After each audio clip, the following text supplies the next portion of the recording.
We're going to get started this morning with Richard from Equisset. I'm really excited to hear about what he's got to say, and then we're going to open it up for question and answer. So, Richard, take it away. Morning, everybody. How's everybody doing? Everybody get a cup of coffee? Before I get started, I'd like for everybody to take a seat. Kind of limited on seating, but I'm here today, and this is Jody Betson. She's our new business coordinator for Equisset, and here today to talk about asset-based lending. The company was formed by Jeff Lang. I don't know if any of you know Jeff, but he's been in Wichita for many, many years. He's an entrepreneur. He has several different businesses, and he started Box for You, which is now RedGuard. He is a realtor and a developer, and he started Equisset a little bit about a year ago. And we provide a unique and different approach to real estate lending.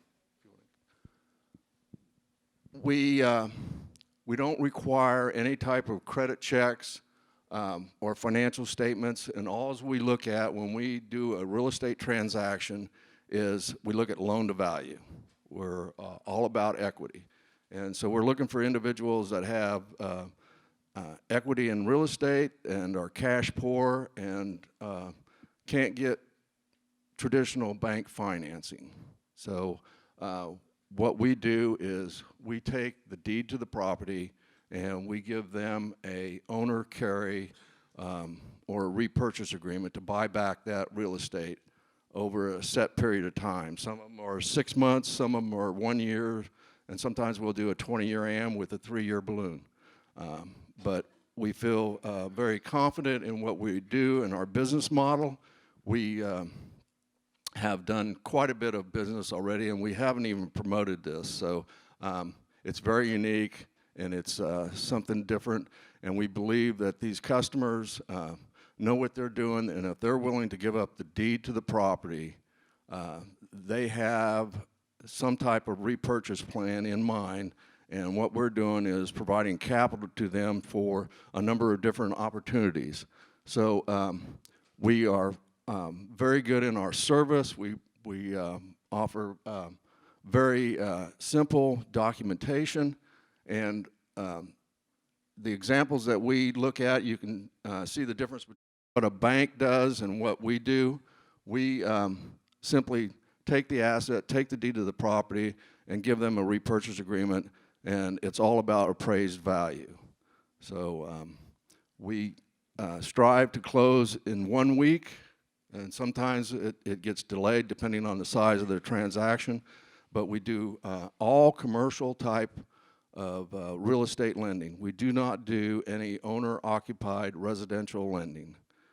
So we do land, we do all types of strip centers, commercial development.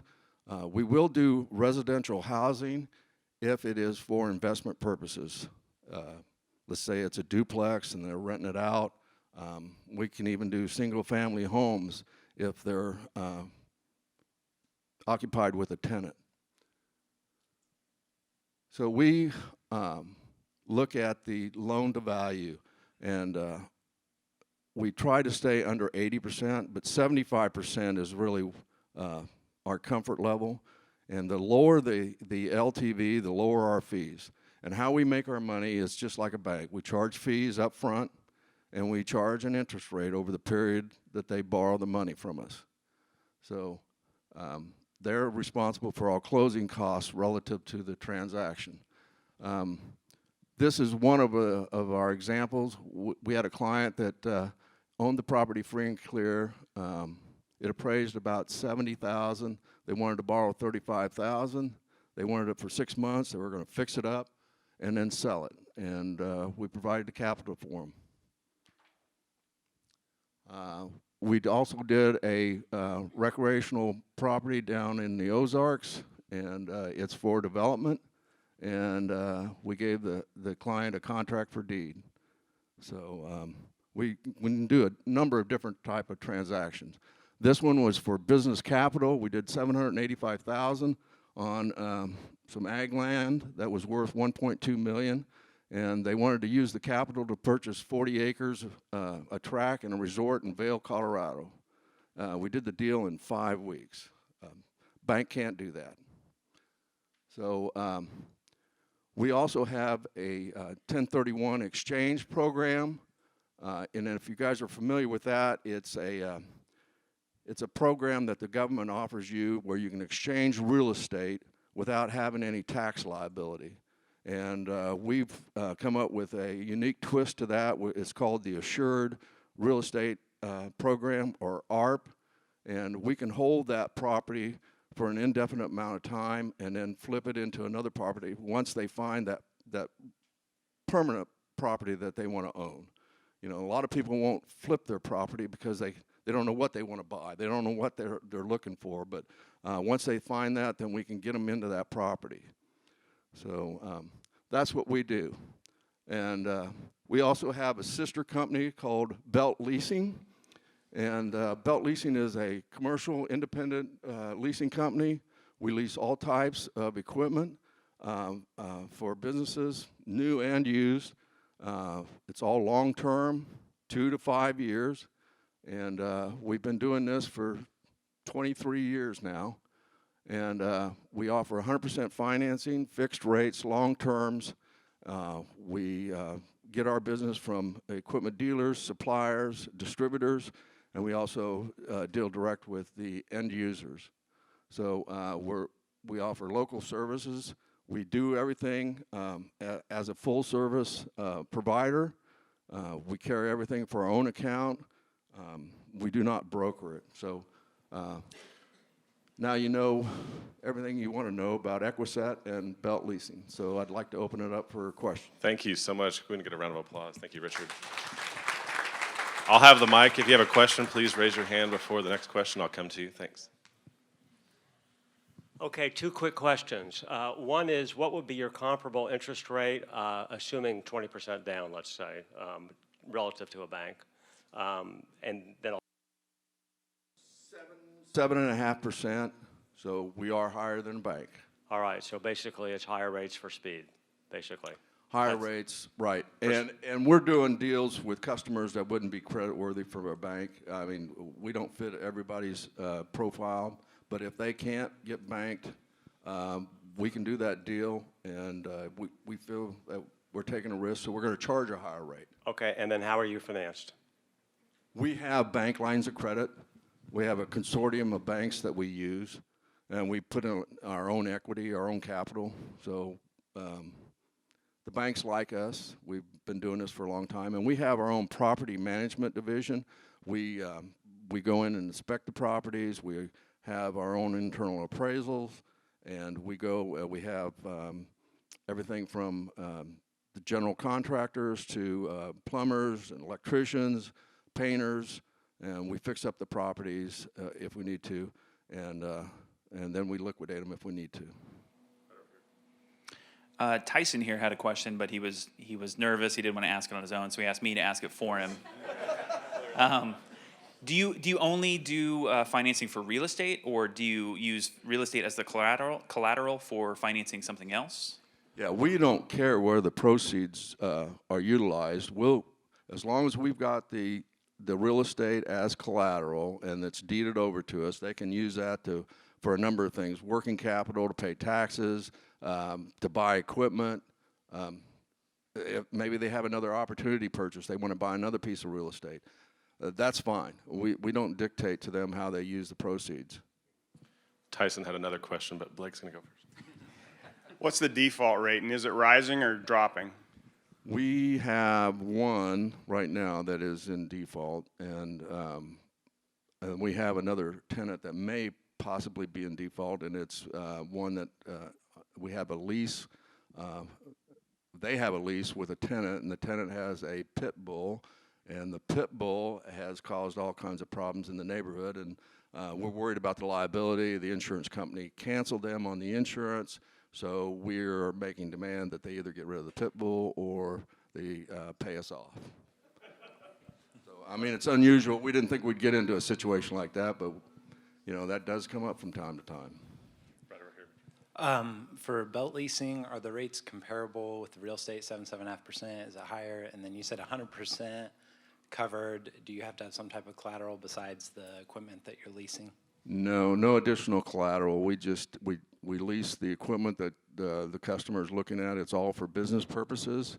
We don't do any individual consumer type leasing, but the rates are, depending on the term, the size of the transaction, and the credit involved, they fluctuate anywhere from, I'd say, mid-4s all the way up to 7, 8, 9%.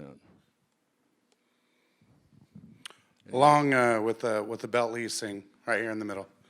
Okay. Along with belt leasing, do you also lease, are you leasing industrial equipment, or are you leasing commercial kitchen equipment as well? We do all types. We do everything from over-the-road tractor trailer rigs to industrial equipment, machine tools. We do farm equipment, medical equipment, computer, anything that qualifies as Section 38 property, which is defined by the IRS as depreciable assets. And we make some exceptions to that. We stay away from restaurant equipment because it doesn't have much of a resale value if we do get it back. And there's some other types but we like good collateral, heavy equipment. Do construction equipment. We do a lot of automotive shop equipment, brake lathes, machine tools, you name it. We can do it. Do we have any other questions? Somebody asked something. Okay. Well, here we go. Do you have a lot of the equipment that has been returned that you're basically having a warehouse situation that can be offered to other folks? No, we don't. We have a very low delinquency and loss rate, and if we do get the equipment back, it usually goes back to the original distributor or supplier, and we have an agreement with them to remarket that equipment for us. But we don't have a yard that all this equipment sets in. We don't acquire the equipment until we have a customer that has specifically requested the equipment on, they fill out an application, we get financial statements, and we want to make sure that they can pay for that equipment over the term of the lease. So we want to make sure they got adequate cash flow. And so we have our own underwriting criteria that we look at. And so we deal with our equipment dealers and distributors and offer our program to them. So when somebody comes in and they want a forklift, they don't have to worry about, you know, how am I going to get this financed? Do I need to go down and talk to my bank? Whatever. They have simply our application form.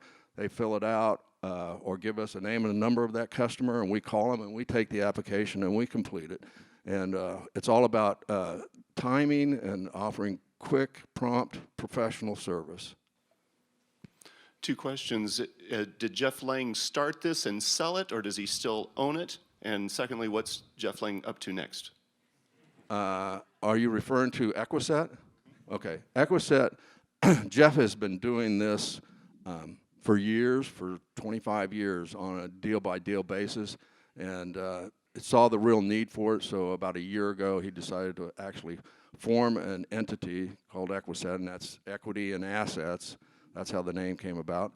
And so we have a number of different people that are involved in this business, and they work well together. We work with realtors.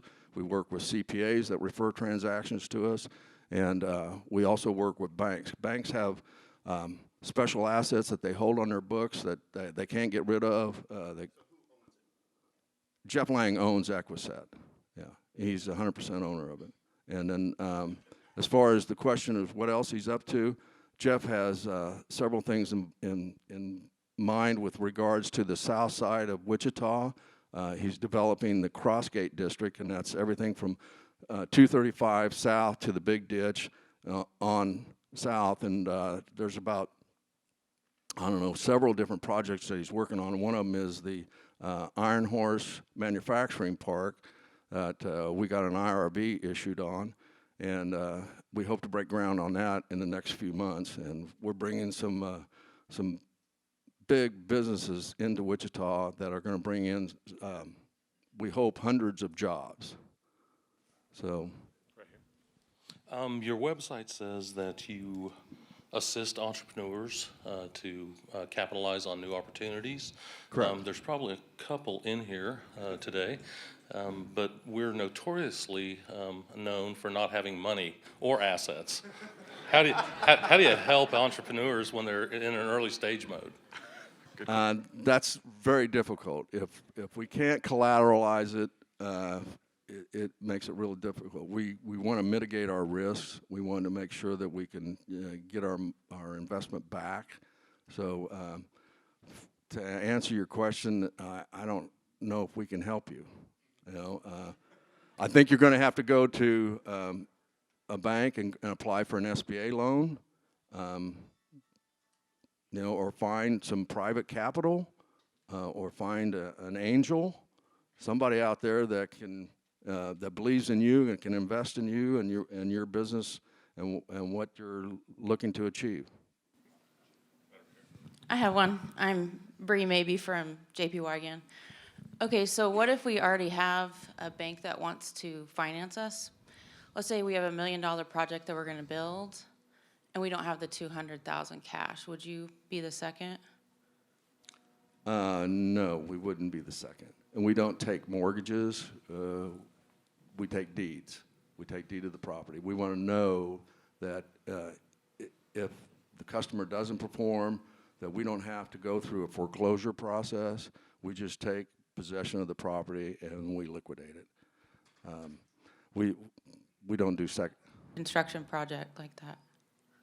If we need to get a... If the bank's going to take a first position, you would have to deed the property to us for us to provide the $200,000, and then there would have to be enough equity still in the appraised value of that property.